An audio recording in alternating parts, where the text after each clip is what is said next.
আসসালামু আলাইকুম চাচা, ভালো আছেন? বাজান ভালো আছেন আপনি? বাজান ভালো আছেন? আচ্ছা জায়গা কি দিবেন বাজান? কি সারিরা কি কত দিবেন বাজান? এই যে গুলালু না, দিশি গুলালুটা না, আপনি কতটুকু ক্যাত করছেন বাজান? 1 একর মানে 100% হচ্ছে 1 একর না? আচ্ছা যাক আলহামদুলিল্লাহ। কতটুকু সার দিবেন? জি জি জি জি জি।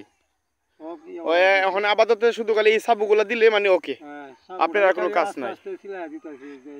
এটার তো এরিয়া বলে না, এরিয়া সার না? আচ্ছা যাক আলহামদুলিল্লাহ। চাচা আপনার জন্য দোয়া রইলো, আপনি সুন্দরভাবে আপনি কেটটা ফলন করেন। এবার ফসল তো ভালোই বাজান। হ্যাঁ আচ্ছা যাক আলহামদুলিল্লাহ। যান বাজান।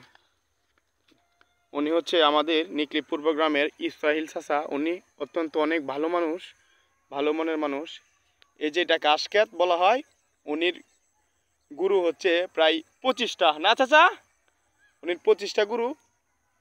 এখানে প্রায় 1 একর হবে না, আরও কিছু কম হবে। উনির আবার কামলা বলে, ওরা আইসা ঘাস কাটে কাটে নিয়ে উনির খামারে নিয়ে গুরুদেরকে খাওয়া। উনি প্রায় এখানে যেতটুকু জমি আছে প্রায় 10টা গরু খাইতে পারে কন্টিনিউ, কোনো সমস্যা নাই।